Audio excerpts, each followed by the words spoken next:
이번 시간에는 앞으로 자바스크립트를 공부하는 데 있어 중요한 기반이 되어줄 기초 개념, 객체에 대해서 알아보도록 하겠습니다.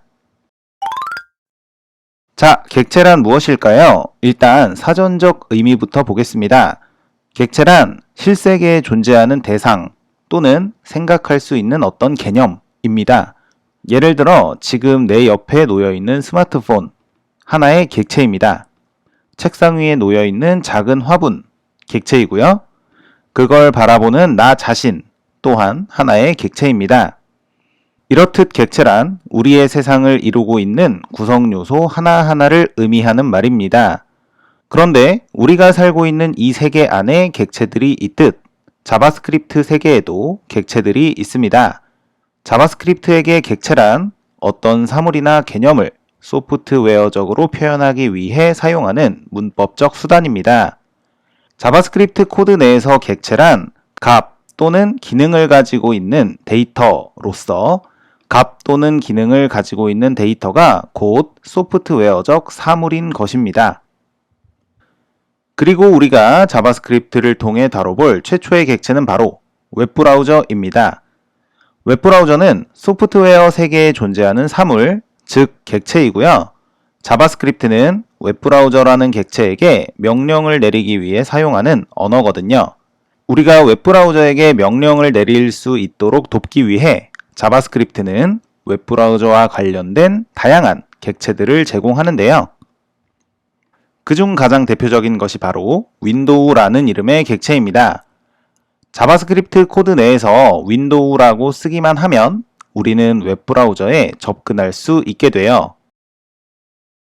앞서 객체의 정의를 말할 때 객체란 값 또는 기능을 가지고 있는 데이터라고 소개했습니다. 윈도우 또한 마찬가지인데요.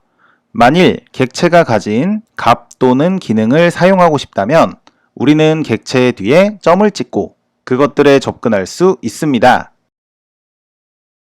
백문이 불여일견이죠. 이제 객체를 사용해 보려고 하는데요. 그 전에 이거 하나만 알고 갈게요. 우리 HTML이나 CSS를 공부해 보신 분들은 주석이라는 개념을 아실 겁니다.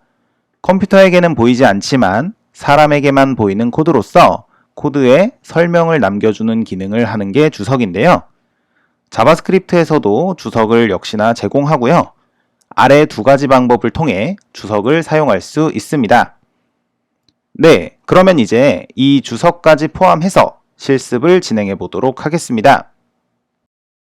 네, 이전의 영상에서도 말씀드린 적이 있지만 우리가 작성한 웹문서에 자바스크립트를 적용하기 위해서는 HTML 문서에서 스크립트라는 태그를 사용해 주어야 한다고 했습니다. 일단 현재 HTML 문서 하나를 제가 만들어 놓은 상태인데요. 자바스크립트 파일을 하나 만들고 이 HTML 문서에 연결하여 HTML 문서를 열어보도록 하겠습니다.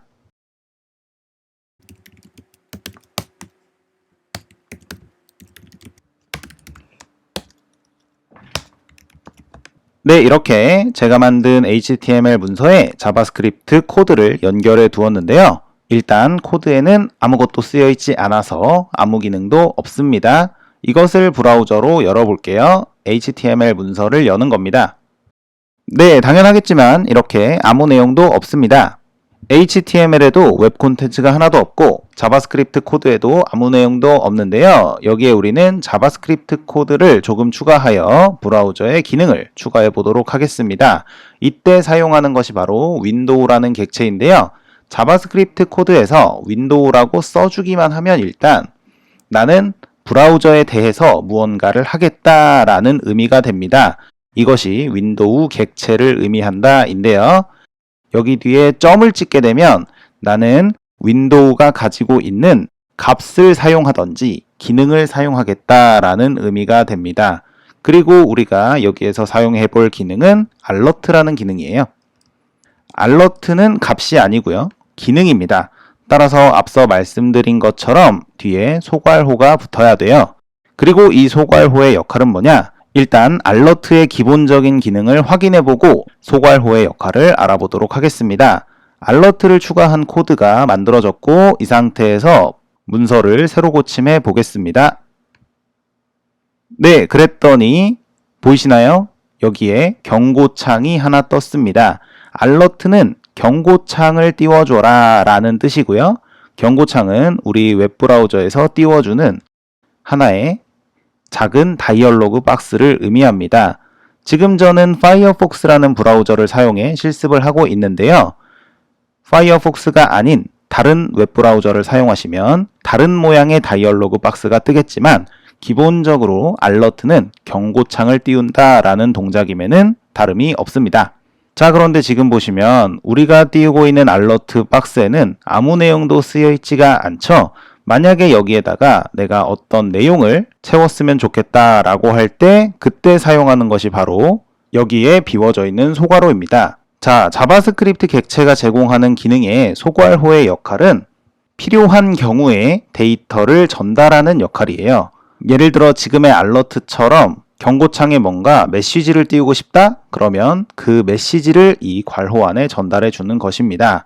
그리고 이 괄호 안에 메시지를 전달할 때는 따옴표로 값을 묶어서 전달해 주면 되겠습니다. 한번 인사말을 써보도록 하겠습니다.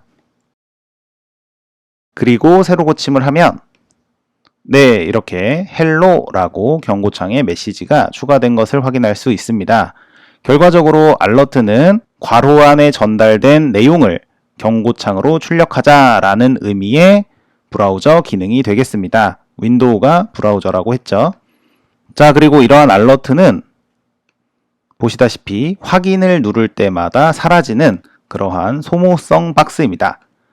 따라서 우리가 alert를 두세 번 이상 해주게 되면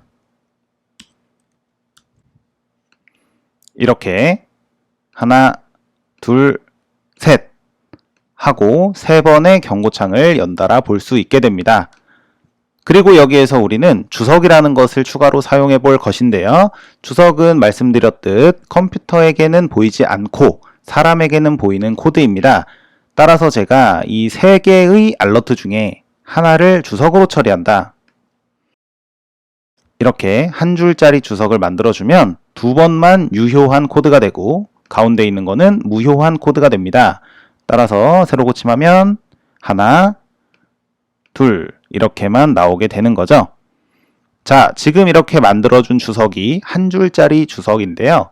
만약에 내가 여러 줄의 코드를 한꺼번에 주석으로 처리하고 싶다면 어떻게 해야 할까요? 앞서 보셨죠? 이렇게 CSS의 주석과 동일한 형태의 주석을 작성해 주시면 모두 주석으로 처리됩니다. 따라서 여기서는 세 줄 모두 주석 처리했으니까 새로 고침하게 되면 아무 일도 일어나지 않습니다. 네, 이렇게 자바스크립트의 객체라는 개념을 확인하는 차원에서 우리의 첫 번째 객체죠. 윈도우라는 객체를 만나보고 그 기능 하나를 사용해 보았습니다. 여기에 주석까지 확인하는 시간 가져봤고요. 객체에 대해서는 앞으로도 할 말이 많지만 일단 첫 번째 시간인 만큼 이렇게 간단하게 실습을 마치도록 하겠습니다. 마무리는 역시나 내용 정리입니다. 객체는 자바스크립트의 핵심 개념으로 값 또는 기능을 가지고 있는 데이터인데요. 사용자는 자바스크립트 코드를 이용해 웹브라우저라는 객체에 접근할 수가 있습니다. 자바스크립트에서는 객체 뒤에 점 기호를 찍게 되면은 그 뒤에 객체가 가진 데이터나 기능을 씀으로써 그것들을 사용할 수 있게 돼요. 자, 그런데 앞서 말씀드리지 않은 사실 하나 있습니다. 객체가 가진 값 또는 기능이 있다라고 말씀을 드렸는데요. 객체가 가진 기능을 의미하는 용어로 메소드라는 용어가 있기 때문에 우리는 앞으로 객체가 가진 기능을 메소드라고 부르기로 하겠습니다. 자, 그리고 마지막으로 자바스크립트에도 주석이 있었죠. 주석은 사람에게는 보이지만 컴퓨터에게는 보이지 않는 코드를 의미하고요. 자바스크립트에서는 두 가지 방법으로 주석을 만들 수 있습니다. 네, 이상입니다. 자바스크립트 객체 개념을 알아보는 시간 함께 해주셔서 감사하고요. 그러면 다음 영상에서 뵙도록 하겠습니다. 수고하셨습니다.